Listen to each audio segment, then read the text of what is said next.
So um, the prophecy, at least, is imagining a return to the native land, right? To the land, right? To Jerusalem, to Zion, whatever you want there. Under the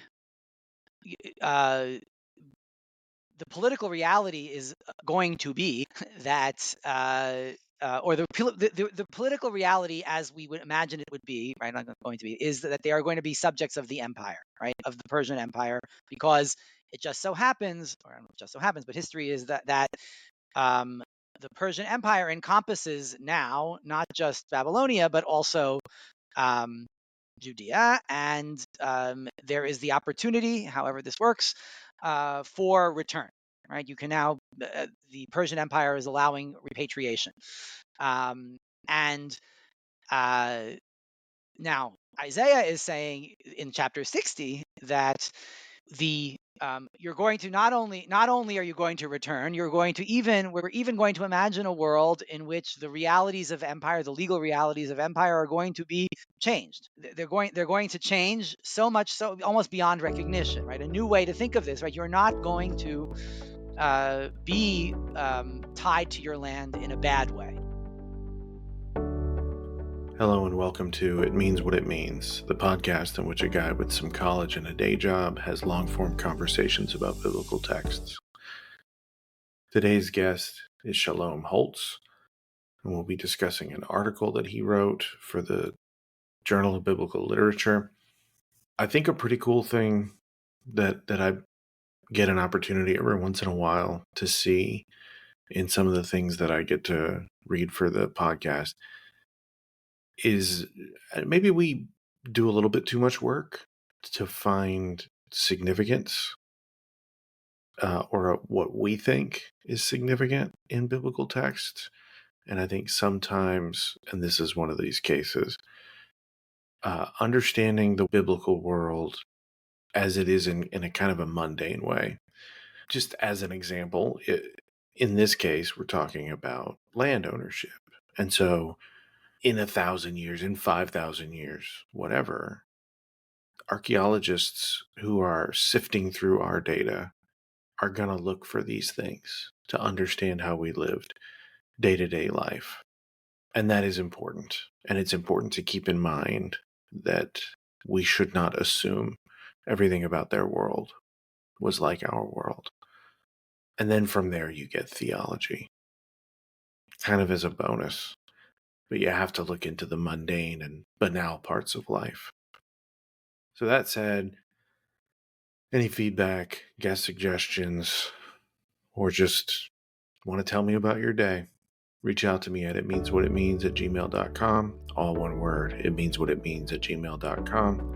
So without further ado, here's my conversation with Shalom Holtz.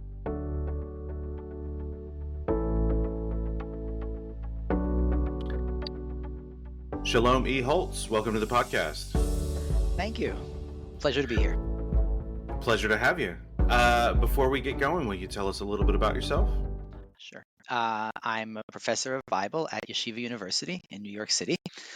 I have a BA from Harvard University in Near Eastern Languages and Civilizations, and a PhD in the same field from the University of Pennsylvania.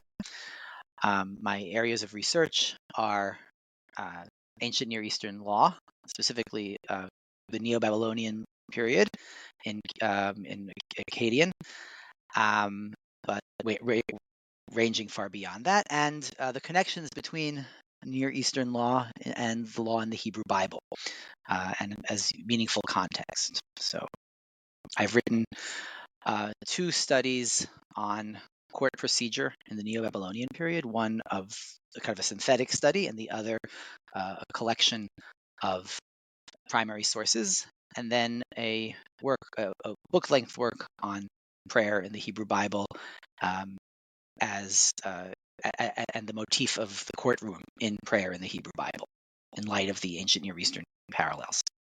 I definitely want to get my hands on that. That sounds interesting. The book is called Praying Legally. Okay. Okay. I'll make a note of that when I'm editing, because I'm gonna want to find a copy of that. So I love a good segue that I can then interrupt and then call out and then use. And so, talking about law, so we're going to be discussing your Journal of Biblical Literature article, The Problems of Land Possession and the Meaning of Isaiah 60, verse 21.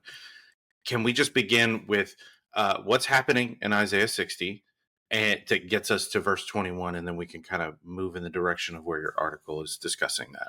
Sure. So Isaiah 60 is um, a vision of the restoration of Jerusalem. It's addressed to uh, Zion, Jerusalem, um, and the prophet imagines a kind of really a full-on new order, um, uh, where once it was abandoned and so on. Now it's going to be gloriously restored. The sun won't set, uh, and God will be the city's eternal light. And part of and that brings us to the particular verse, imagines the people who were living in that, who are going to live in that city, right? Your people shall be in the right, all be in the right. They shall possess the land for all time. They are the shoot that I planted, my handiwork in which I glory. That's God addressing Zion. So the way I see it, the big question was always surrounding this word that I rendered as be in the right, Hebrew word tzadikim, which on some level can signal that notion of what should we say, moral correctness or being right morally, but has its origins in the legal sphere, and specifically in the courtroom, where the person designated in Hebrew as tzaddik is actually the person who is declared to be in the right. Famously, the example is in the book of Deuteronomy, which describes how when people come to court, one is declared right and the other is declared wrong, or in the wrong, right? And the words used there are the same as the words for righteous and even evil, right? Tzaddik, righteous, and Rasha, evil. But the base meaning, I think, is evident in Deuteronomy 25:1, where you have them going into court, and one is right and one is wrong, and that's what happens, and that's just the outcome of a legal proceeding. And so I make the connection there. My suggestion in the article is that we apply that sort of more legal meaning here in our verse, and understand this as a reference to litigation surrounding ownership of land, or possession of the land for all time. To do that, I first of all, kind of I begin with the philology, or I don't actually.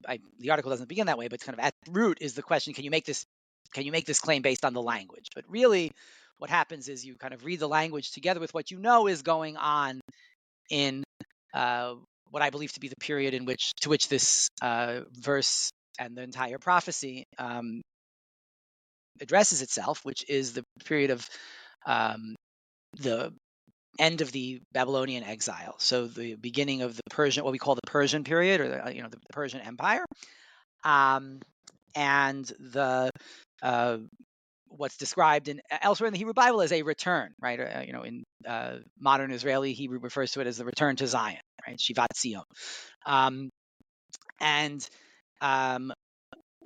the kind of the new perspective, besides the perspective on the Hebrew, is that we now have a good amount of documentation in cuneiform, and actually even outside of cuneiform, for what it meant to possess land, or what relationship people had with land under the Persian Empire, and even before that. Some of this comes from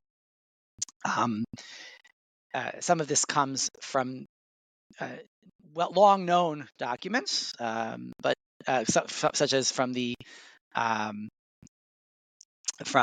archives from Elephantine, and from the cuneiform archives of the Murashu family, from Nippur, which are roughly contemporaneous, kind of early Persian period. But but we also have even earlier material, which is lately being published from a site called Yahudu, Al Yahudu, which is a site somewhere in Mesopotamia. Its precise location is unknown because the texts themselves were not excavated through scientific excavation, but the materials attest to a group of people with names that incorporate the name of the God of Israel, sometimes known as Yahwistic names. People with Yahwistic names living in Mesopotamia, in a place called Yahudu, which is just the cuneiform equivalent of, or the Babylonian equivalent of Judah. Right, so they've got a little town called Judah in Mesopotamia, and so these documents are remarkably important for so many reasons. Among them, I think, because they allow us, in the context of a discussion of Isaiah, especially the part Isaiah 40 to the end of the book, 40 to 66, are they are they are likely to have been people who, contemporary with the audience that Isaiah was addressing himself to in that particular period. So, in light, and what we find there, among things that we find, is that they were not really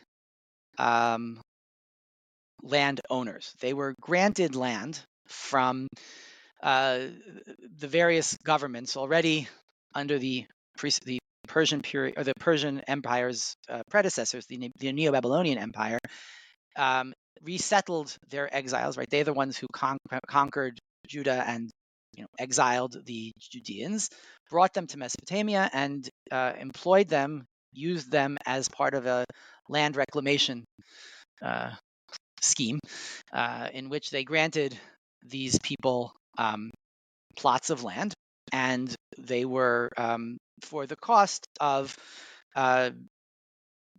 for taxation, with the cost of having to pay taxes to the powers that be, they also were able to subsist on this land.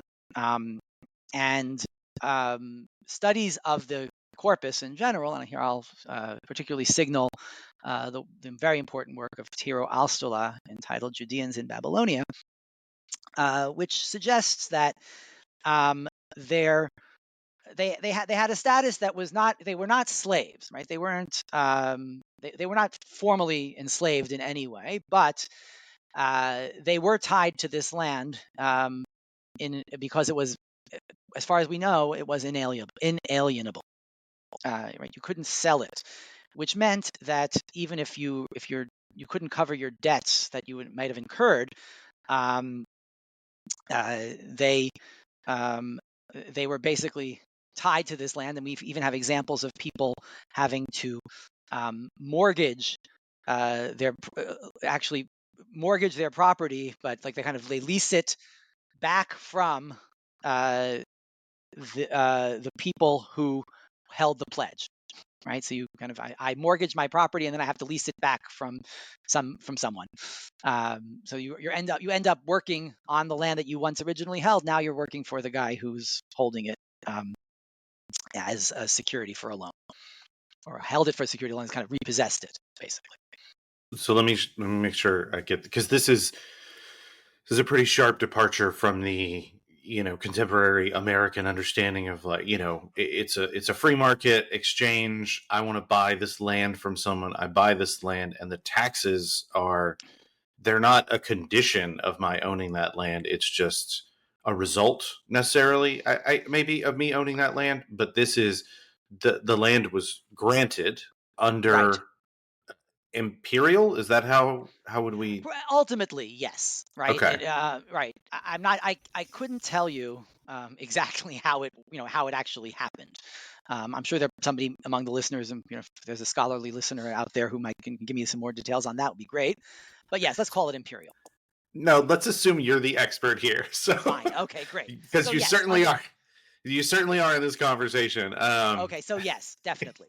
Mm-hmm. Okay, so an imperial grant of this land, they can't sell it, but they can mortgage it and be liable for some kind of a debt. Right. And So just the they're produce of the land goes to pay off whatever that debt is, but not the land itself. correct. They're well, there are the big, probably the most important tax obligation um, is what's known as the troops of the king payment, the tzab, right? And the terminology surrounding this arrangement suggests, and um, that they were funding the military, and it goes so far as to say that certain landholders actually had obligations to appear and serve in the military as well. There's at least some indication that there were people who actually end up going or having to go to meet this obligation as in person, right? Um, and so you have uh, the field. So you end up with a tax obligation, which you have to then pledge this field to secure the loan to you have a tax obligation, you have to borrow to meet that tax obligation because your crops don't produce enough. You end up um, you end up using the field to secure the loan to make that payment, and then you end up the land is somehow repossessed, with the landowner covering now the original landowner working on land that they had to lease to cover their debts, essentially. So it's all of this for a conquered people being subject to a foreign power and not in control of their own land and therefore their own destiny and probably their family's destiny. Is that what's in the background here? I believe so. Yes. Um, in many ways, and I think one of the things that the cuneiform records that are emerging contribute to this discussion is that this entire part of the book of Isaiah seems to be um, contending against the claims of the rising Persian Empire. Um, you can talk about it kind of from above, if you will, kind of on the theological plane, that the God of Israel is contending with claims of the foreign gods, and that you see that throughout the book of that part of Isaiah. There's this contest of, you want to call it, contest of divine wills. Um, and but you also see it from below, I think, in a case like this, right, where the and perhaps more subtly, right, that the prophecies are undermining, or I wouldn't say undermining, I would say they are envisioning a new world order for this, you know, people in exile. For the return is now viewed as kind of is going to be a complete change. And that's what the point of chapter 60 in general is, a kind of a total full-on transformation. Anything you thought was once the case is now going to be completely different. So it's like a subversion of what you know Yes, to be the case. Okay. exactly. I hope this doesn't mess up the flow, because I have other questions that would probably work better. But so there's this, I think it's Sasenu. Shushanu. Okay, what is that? And maybe you've already talked about it because I Right. So mispronounced it. the Shushanu is just the status that the term that's used by the term that's used in the record, in some of the records related to this land for service arrangement, to designate the people who are who possess the land, right? Who are in charge of who are who's the grantees, right? That's probably the best way to think of it. That's the status that they have. Is it like being a serf? Kind of. I think that's not a bad way to think about it. Yeah, I think that's probably a decent way to think about it. Is kind of they have a sort of a serf status. Yes. They get to use the land, but they have other obligations. They have obligations to someone higher up the chain. How about that? And they get to use the land, and they're stuck with this land. Correct. Correct. Okay. Yes. Um, so I guess so. In the larger ancient Near East, is Hmm. there enough overlap between the different legal systems and concepts of law that, like, so you're essentially saying that here in Isaiah 60, this is a commentary on a legal circumstance that people have had to deal with. Is this foreign to their understanding of law, like ancient Israelite understanding of law, or is it something that they only understand because they've had to deal with it? I'm not sure how to word Right. that. That's a good question. I think if I'm understanding correctly, and we can go where you want to go with this. Um, the I think the immediate context for Isaiah 60 is this is the legal reality with which they live, right? This is the how the world in which they see it. How this, whether or not this contrasts, dovetails, echoes anything that they are familiar with from Israelite tradition is really hard to judge based on the chapter, right? Um, I think some of it, um, you know, we could bring in the discussion of, let's say, Leviticus 25, right, where you have the Jubilee laws, which are designed to kind of maintain family relationships to land over the long term, and to undo the effects that might have come because someone had to sell his property to uh, to cover debts or whatever. And then the Jubilee Law's vision, at least, is that there's kind of a giant reset every 50 years, right? That might be something that kind of falls into here. Now, whether or not the audience in Isaiah 60 is or even Isaiah 60 is aware of it is a bigger question that I think we can get into here. But that you might want to bring that in here. Yeah, man. There's a there's a lot to this. So you did mention, you could talk about theology. So how much of a departure from what you're saying would talking about theology be, or is this an instance where it's all the same thing? If we're talking about laws, we are inevitably talking about whatever deity or deities the people in question worshipped or believed in. I'm not sure I understand the question. You Well, maybe so elaborate. we have a concept, I think, in the modern world that like theology is over there and Hmm. law is over here. Okay. But for something like land possession, it's tied up in. You can't even say religious identity because religious identity is tied to, well, this is who you are. You're a people who are, like when you're in the land. The presence of your deity is there, and all of these rules and laws are meant to drive that you are the people of that deity. So it's is it I possible think to I understand. disentangle? Okay, yeah, I, I go. think I think I understand. I'll just keep You'll rambling. just keep drilling if you need to.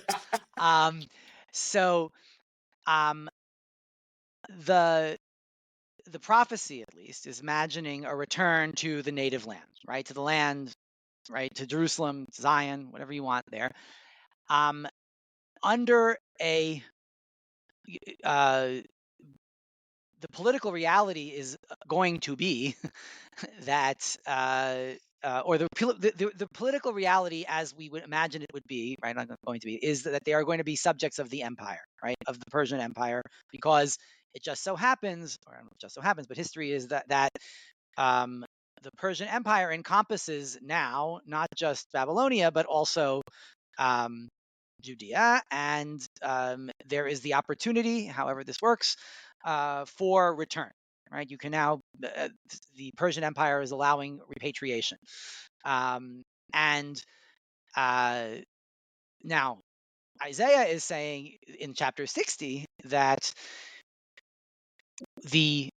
you're going to not only are you going to return, you're going to we're even going to imagine a world in which the realities of empire, the legal realities of empire, are going to be changed, right? They're going to change so much, so almost beyond recognition, right? A new way to think of this, right? You're not going to be tied to your land in a bad way, right? You are now you're going to be tied to the land because you are native shoots of that land, or your children will be native shoots of that land. You won't have to worry about um, claims against your land, right? Kind of, what I call the guarantees of free title, of clear title, right? That you're not going to sort of God's guarantee of free title, as it were. Now, is that yeah, okay, that's where I'm going to stop there. You don't have to stop. No, it's okay. Okay. So I do kind of want to hear more about, it seems like there's a juxtaposition between being tied to the land in a negative way and being tied to the land in a positive way. Does this only come about as a result of things like exile? Or is that already an idea before in the historical record? There's stuff to be said on both sides of that, the bad way and the good way, right? On the bad side, one imagines that even in ancient, even before the exile, but and after it too, I guess, the realities were not necessarily that everybody could meet everybody's debts, right? Just based on working the land, and that this situation was quite common, right? The situation of people struggling to keep a hold on the land. I don't think that's tied necessarily to any particular. Let's say it this way: I think it's pretty well nigh universal that this was the kind of situation in a society that's so different from in the societies with which we're dealing in the biblical period. That's the bad side. So I don't know that exile has any difference there. On the good side, uh, um, I think the vision of certainly the vision of return doesn't happen unless you've been taken away, right? So yes, and to that extent, yes, return requires some kind of idea of exile and perhaps the experience of exile. The landholding reality, one could be. I don't think that's directly linked to the exile. The new vision. I don't think is the new vision of landholding. I don't think is linked to the new reality. I don't It think doesn't have to be linked to the new reality. I don't think I've ever realized this association until just now in this conversation. But a few years ago, a podcast about attempts at utopia came out, Right. and they were talking about like the Oneida folks in upstate New York, and I'd never really thought, but I think I just implicitly always believed that ancient Israel had a kind of a utopian vision to it. However, there are these elements to it that seem to accept almost the inevitable aspects of human life. Like you say, people are going to fail to pay debts at some point, and as a result are going to sell off property that should stay in familial hands. So I guess in your opinion, and you can say pass, that's fine, but in your opinion, are these things are they built into the system initially, or do you think these are things that are added in response to seeing that kind of thing happen? And if there's no historical record, then again, you could say pass. I would say that from my understanding of the archaeology and the and just my reading of the biblical corpus, the work, the written work, it seems to me that this, that the Bible presents an ideal that is fully aware of the non of the fully aware. It presents an ideal that is fully aware of the realities, right? So that you know I can't tell you that the legislation that that the particular laws that we talked about in Leviticus 25, that they were ever implemented, letter for letter, word for word. But I can say they do represent a certain ideal in response to a situation that must have been on the ground.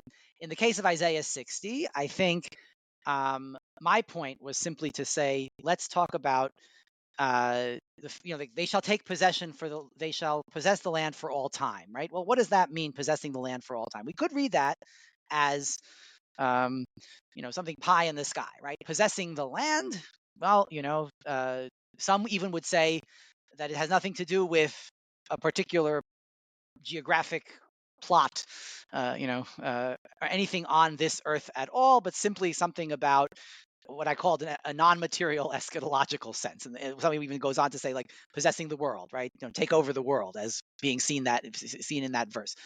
Um, uh, um, the my reading of it is that this actually does have to do with the material, something very material, right?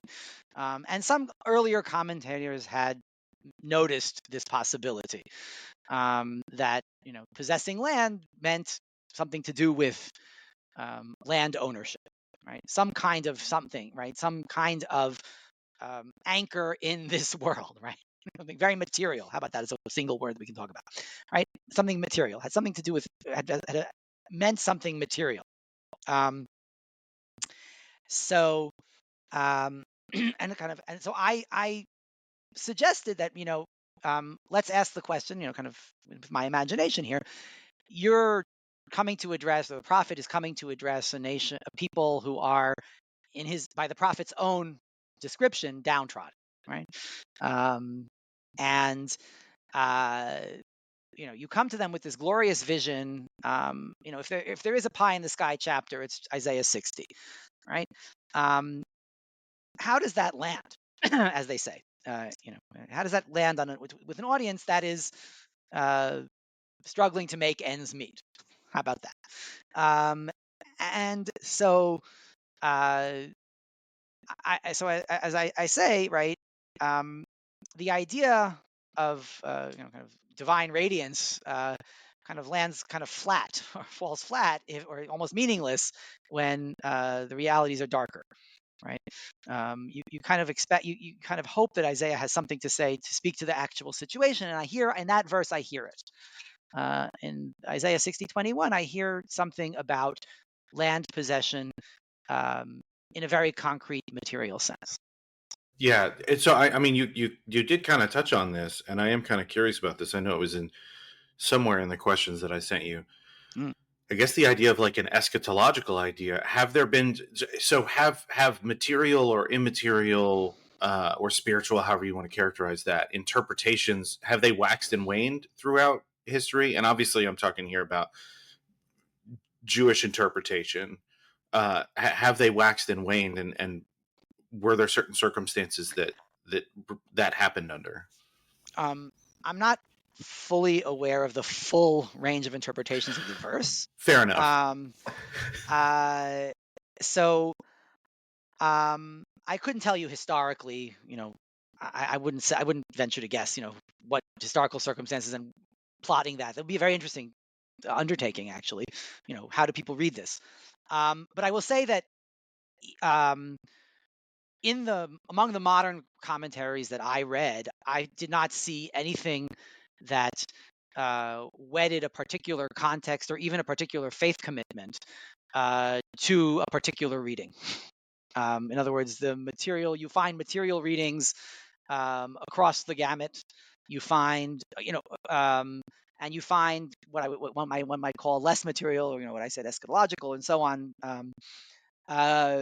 Readings across the gamut of circumstances: Jewish, non-Jewish, Israeli, non-Israeli, whatever. Yeah, it's hard to. I don't think it maps.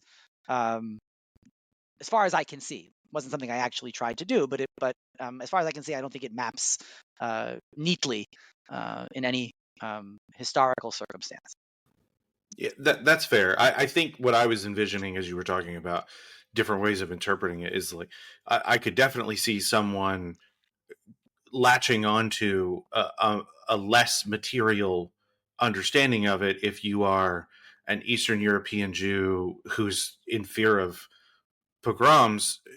And it's, if I'm educated and I can be employable anywhere in the world, that could be, in some metaphorical sense, this guarantee of land. I know that even if I have to run away, I can still make a living and feed my family, and finding some comfort in this idea that maybe there's, you know, divine love coming to you or a divine promise coming to you in that way. Well, let's remember there's two things going on here. Number one, yes, the new relationship to land, but that's the article, right? But the article is built on the prophecy itself, which is about returning to Zion, right?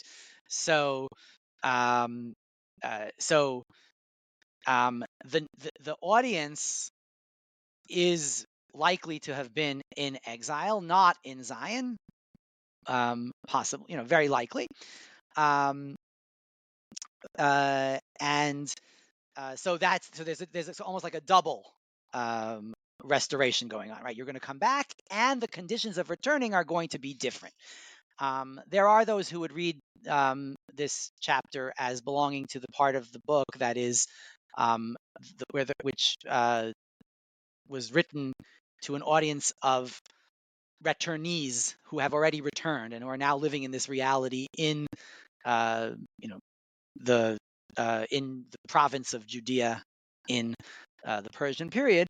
And so there's, so it's not the Babylonian situation. It's simply the reality living there, and that it's still, life is not as good as we thought, and yet I'm coming here to comfort you, and so on, says Isaiah. So either way, right? I would say it would be, I couldn't point to a specific example, but I'm certain that the modern Zionist movement saw, kind of with the return to Israel, saw that drew inspiration from a verse like this, from chapters like this, right? From Isaiah 60. Do we know, say, Second Temple period? Do we know much about how was there overlap with a group like the Essenes or something where obviously they were in the land, they were occupying the land, but were they pointing to this to say, like, we haven't met what's said is what is promised here? So I don't know. I'm not that familiar with the history of interpretation, as I've been saying. Yeah, sorry. Right, no, that's fine. That's fine. I couldn't say, but what I could tell you is that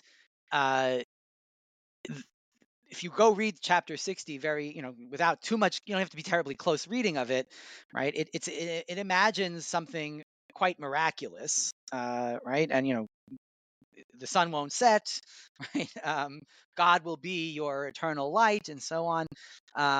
So, and the the kind of the power dynamic, the reversal of the power dynamic, or the inversion of the power dynamic, that the city once subject is now going to become the overlord, right? That's a huge theme in the chapter throughout, right? That reversal of fortune, right? Complete reversal of fortune is something that would likely have spoken to anyone chafing under empire. Okay. I'm sorry, I keep going back to the interpretation thing. That's fine. It's fine. Yeah, I work myself into this hole where I'm like, how would people have experienced this? But you did mention, so you just kind of briefly touched on the section, and as you were saying that, I caught out of the corner of my eye in one of my questions, Deutero Isaiah. From your perspective, how do you see Isaiah? As far as, like, how many parts do you see to Isaiah? Yeah. How relevant is that to this overall? So it's relevant to so I would say that Isaiah 40 to 66 are different from the first half, from 1 to 39. It's very likely a different prophet. Whether or not there are two prophets working in that section of 40 to 66, and the delineation of the demarcation of where one stops and the other begins is, let's just say I'm still agnostic on that question. I'm still thinking about that question. The material realities that I suggest apply to the verse are relevant whenever one would date, whatever your position. I think whatever one's position is on the question of whose hands we're looking, whose work are we reading in Isaiah 40 to 66.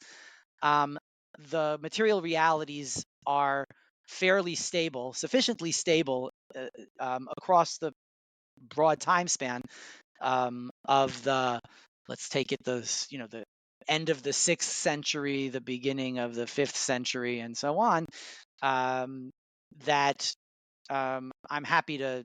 I think they apply no matter what, without taking too much of a staking too much of a claim on that question. You said something in there that I hope that you will be. I hope that you can expound on.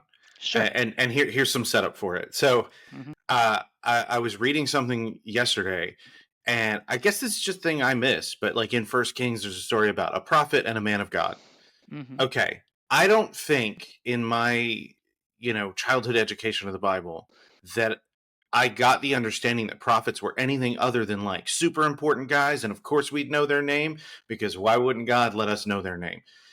So when you say, I think this is a different prophet. So I, I guess what does that mean overall? But then what can you say about like prophets and prophecy in general? How pervasive was that in the ancient world? Um, okay, so Yeah, I know. uh, on the subject of this was a different prophet, I would simply say that from where I'm reading this, for whatever one believes about prophecy, and what it represents as a communication of divine word, however you understand that, the critical point is communication, and it has to be understood. Yes. So when, let's just take a different chapter in Isaiah, chapter 45, names a man named Cyrus, right, and calls that man God's anointed. Yes. In chapter 45, verse 1. So the the it presumes that someone listening to it, let's say listening, reading, encountering that, um, has some real reference that means something, right? If you tell me a man named Cyrus, I know who that man is, right? I can, that's not a name that I drew out of a hat. It's something that's meaningful to you. You are experiencing Cyrus, and here, this is what I think about Cyrus, right? Um, that seems to be the And so for the prophecy to be relevant, if you want to call it this, for God's word to be relevant, it makes no sense that the same guy who's talking about Sennacherib is going to talk about Cyrus, right? One is too early, the other's too late, right? Um, uh, okay. Then you ask the question of, would people have known about prophets? Is that what was that the question was? I think it just seemed like a celebrity status in my head until I started to hear experts talk about it. I don't know that that's the case.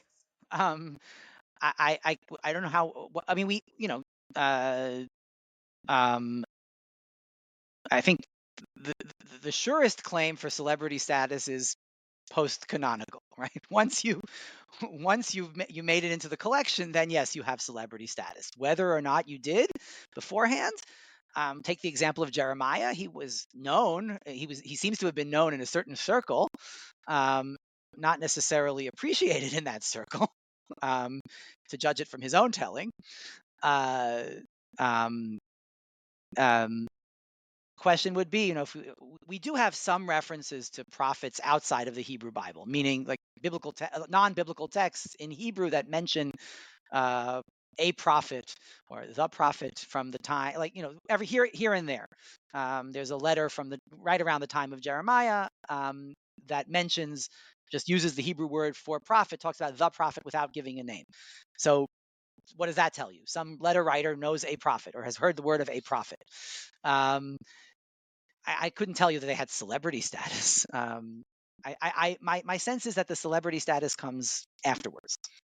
Okay, that's fair. I think also though with the question of this is a different prophet. Okay, cool. So it's uh, assuming we can attribute what scribes are putting on scrolls Mm-hmm. to people addressing the public or speaking out in some way. Mm-hmm. Uh, a scribe or a group of scribes circulate one scroll, and then something is added later and attributed to the same prophet. And I think what's interesting about that is that it seems from a modern perspective to be dishonest, but it doesn't seem like that was considered to be a bad faith practice in the ancient world. Is that fair to say? Look, at some point, someone did this, right? This happened. Um, is there an Isaiah school, for example, right? Some modern interpreters have suggested that there is some kind of, there are linguistic continuities across the entire book, right? Certain features that recall earlier material. So is that how this happened, right? At some point, and I don't know that it's necessarily as nefarious as it sounds when you present it, as somebody did it without telling me, right? I think they might have honestly thought that. That all this stuff belongs together in some way as the prophecy of Isaiah. I don't know. I'm not such a great authority on like what notions of authorship and how important authorship was. But my understanding is that it's only it's much more important in more recent history than it was in the biblical period.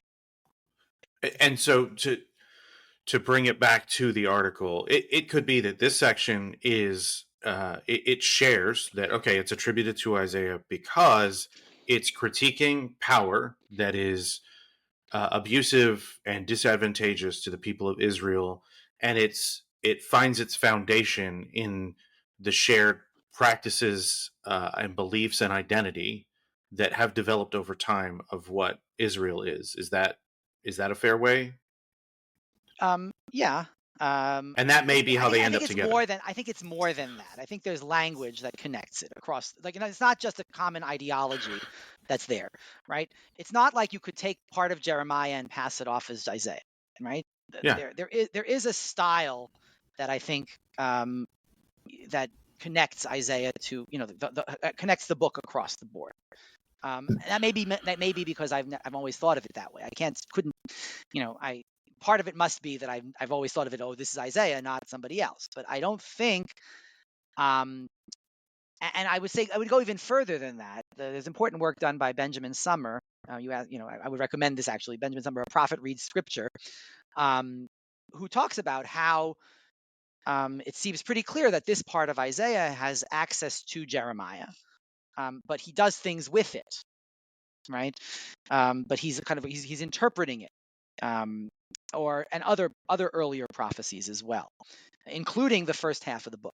So you can tell when he's reading somebody else, right? So you couldn't just take, you couldn't just pass off any old prophet and tag it on here as somebody else's work. No, it's got something that something is pushing you to put it together with this book and not tag it onto Jeremiah, for example. Could it be that they didn't believe that it was by Jeremiah? Sure, could be that. But there's also, there's, even if I don't assume any of that, if I just look at the way they write or the way they talk or whatever you want to, their words, right? There are differences that might have prevented someone from, simply passing off anybody's work as this. I think my description may have just exposed, I don't know, my emphasis on core values or something like that at the expense of what would have mattered to ancient scribes who are compiling these things, and ancient people who are hearing and engaging with them in the way that they would, which is, I mean, it's to the extent we can know that. Yeah, I keep finding out that it's not a mistake for me to think the way that I think, but I'm going to keep running into resistance when I try to use the way that I think to understand how ancient people thought, and get in a conversation with someone like you. The way that ancient people think, and you're also respectful. Well, hold on. You're respectful. I know how they write.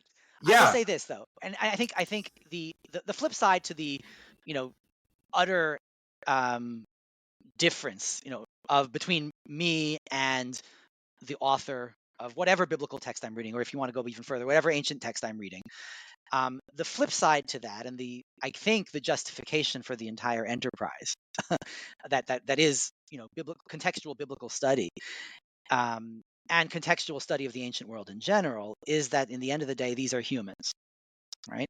So despite so I talk about this when I teach the letters from the city of Mari on the site on the Middle Euphrates, very important in the 18th century BC, right?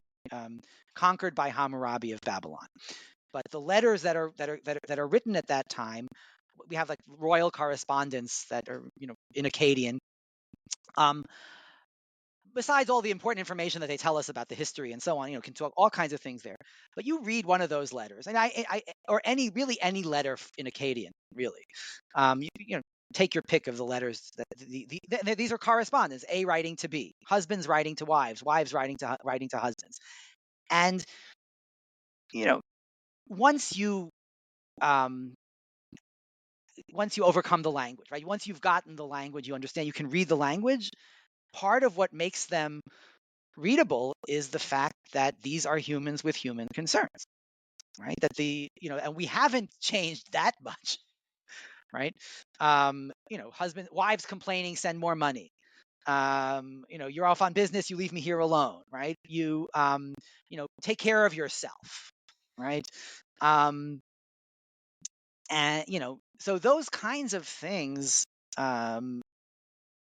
at least we have to start with that. Otherwise, we have no purchase on this material whatsoever, right? We have no handle, right? We have no way of getting to this, right? If we don't think that these are humans talking to humans, then for those for whom this is important, if you have a God talking to humans, great. God has to talk to the humans at that period, right? So I often ask my students, why didn't God give the Hebrew Bible in French or Chinese or even in English, right? Like, why is it written in Hebrew, right? And so my point is that yes, because that's the group of people that had to understand it. It's the group of people who speak Hebrew, right? So if you want from the theological perspective, right? There is this, you want to say God needs to be understood, God wants to be understood, however you want to understand this, right? The book was meant to be understood, and so and I proceed from there, and that so they're human and they spoke a real language, and that we should try to understand it as close as possible to human language. And it's a challenge to understand even them. Well, I think that if you landed one of them you taught them modern American English, right? They'd face the same challenges. It's just a question of what is yes, I speak English, I read English, I've learned the English, but this is a completely different thing. I need to understand, what does this mean, right? So I think no, people are people, and we're not that special. That's what I like to say. Because I kind of Mr. Magoo my way through interviews, I like to add this in there. Is there anything from the article you were hoping I would ask about that I didn't? I think we actually covered a lot of the questions that I sent to you, but that doesn't mean that you weren't hoping something important to you. I would say that there's one little bit that I think might be interesting, is the specifics of like, what does possession mean, and might it have to do not only with just simply possession outright, but also in the simplest sense, but even possibly the possibility that this could refer to possession through inheritance, that is passing it on to the next generation. Thank you. And that there's some possibility, the Hebrew allows it, and there is some possibility interbiblically and extra biblically, if the work of my colleague James Moore, whose work a little bit inspired this article, was there a concern about not just possessing ownership, but also possessing in the sense of ownership, but also possessing in the sense of giving it over, passing it on to the next generation, and that might have been an issue, a live issue at that point. And the article stands whether or not you talk about inheritance law, right, or inheritance practices, but I think there is that dimension is possibly out there, alongside the broader theme of land ownership and the problems of land ownership. So I guess the question there then would be, when imperial, or however we want to describe it, when the imperial decree granting the land to Jared comes down, does that mean the successors of Jared are also going to be bound to the land in that same way? That's what you're saying? No, what I'm saying is, can Jared then bequeath it to his sons? Okay. Right? Is Jared allowed to bequeath the land to the next generation, or does he require imperial authorization to do that? Right? Okay. In other words, do you have to go through, right? Do you have to have, is it just simply natural that, Jared, as we say in Hebrew, after 120 years, um, passes on to his fate, and or dies, as we say in modern English, right? Um, and Jared's children want to continue working on this land, right? Can they simply take possession of it? Can they simply just move on, right? Or is there a requirement that the empire, from imperial authorities for authorization of that, right? Or and um, so some recent scholarship has raised the question, the possibility, has found in documents the possibility of a requirement to get imperial authorization.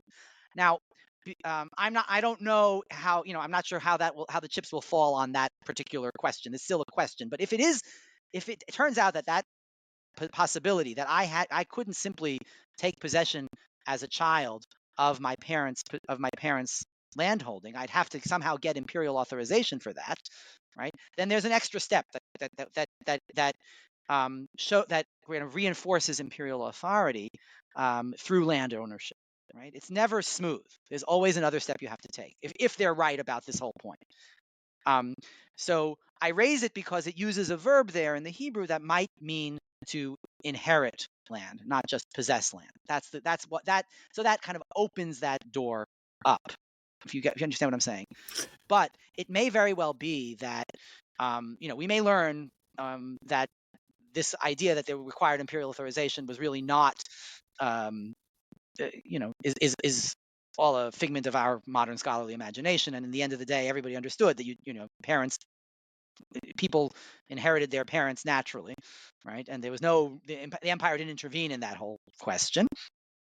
You still get into the question of, this is not your land in the end of the day, right? This is not your, you are working on an imperial plot, and it's not yours, and you could end up stuck with it, right? Because you're under obligation to the empire, even if it has nothing to do with passing it on to your children. So it's not an issue of an added layer of onerous legal process in It could either be. direction. It It could could be. be. It could be. But that's not that wouldn't be the core of the critique. The core of the critique in either way Yeah. is we're on land to which we do not belong. Right. And does not actually belong to us. We are subject to something other than our God, Mm-hmm. and our land is owned by someone other than our God, and is therefore could be a burden to Correct. us. Correct. Okay. And one way to think of it is simply it's a burden, right? That it's a problem, and you know, and one option is that it's just a burden, and it's like it's a burden. Owning land is a pain no matter what. And and this prophecy is saying, this is yours now, and it's really not. You're gonna be free of those problems. Another option is the particular circumstance of this moment of imperial land and so on and so forth, right? And you're not, um, and we're going to end that arrangement, right? That arrangement's over. It's yours, free and clear.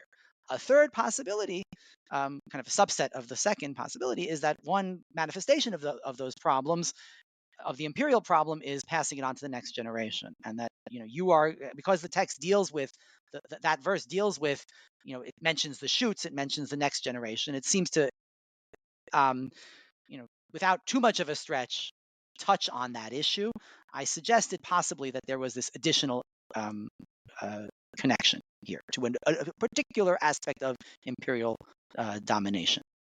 Thank you for bringing that up. It was in the back of my head, and then I forgot it because I distracted myself with other questions. Sure. Some of which were helpful, some of which were not. So you already touched on a couple, but where would you send people? And it doesn't have to just be on the subject of this article, but just in general, the things that you're interested in professionally, where would you send people to read, watch, listen, and learn more about those things? So I really wish I knew read, watch. Read, I know, but watch and listen, I wish I had more about. But read, I certainly would recommend. I already mentioned Ben Summers' book. Um, I happen to be a big fan of the Oxford Jewish Study Bible, as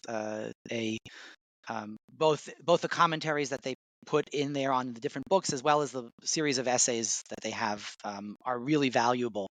In terms of context, I think, and I just simply stuck to Isaiah for the minute. I think my very good friend Sean Astor wrote a very important book on the first part of Isaiah, called Reflections of Empire in Isaiah 1 to 39. It's published by the Society of Biblical Literature in 2017. And it gets down into the nitty gritty of if you know what the rhetoric of empire was during the Neo-Assyrian period, which is the period to which that part of Isaiah addresses itself, then you begin to understand just how subversive that part of Isaiah is, in that it takes the same rhetoric down to to language that sometimes seems opaque, but only makes sense once you read it together with the Assyrian. And that's the kind of work that can be done when you have a grasp of the kind of the rich context in which these prophets are operating. And you obviously have to, you proceed from a point of view of, especially from the point of view of there is a historical context and it's a particular one, and to some extent it changes, and there are more texts that are more relevant or less relevant. But once you can do that kind of thing, then you really can appreciate just how certain things really do now make sense. I think that is when I get my most excited. Mm. Talking to you guys is when when I get to find out, like, hold on, let's zoom out 30,000 feet. Let's look at the world around this thing.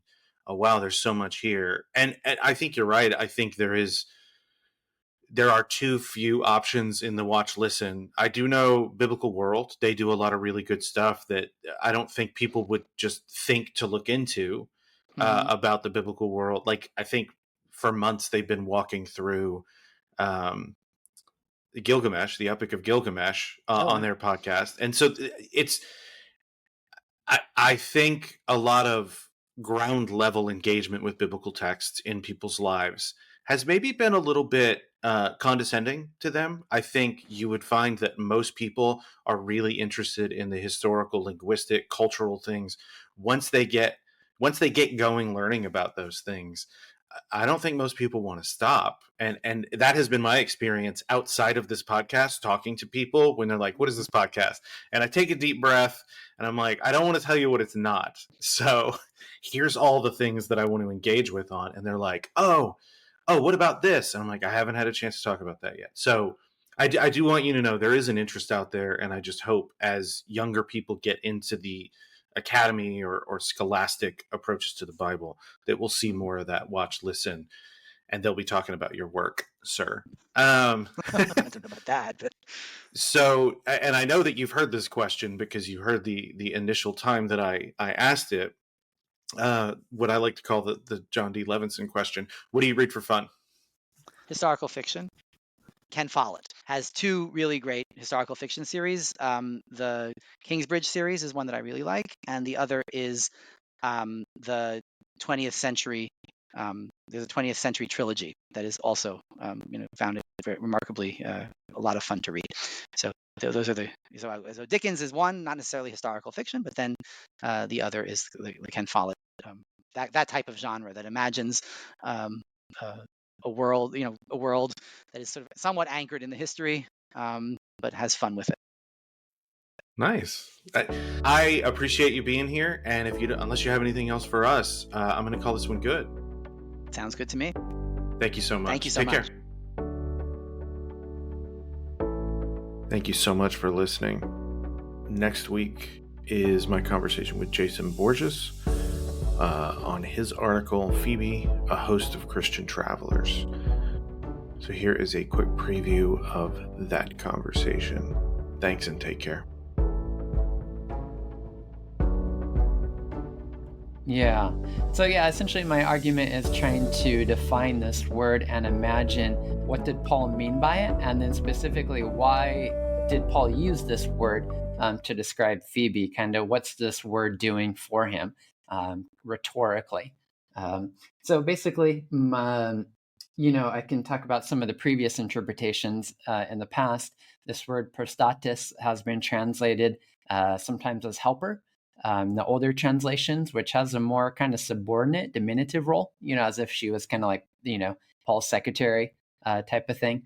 And there's been a reaction against that because the word prostatis that he calls Phoebe is the feminine form of this another Greek word prostates, which just simply means someone who stands in front or is a leader, as a benefactor of some kind.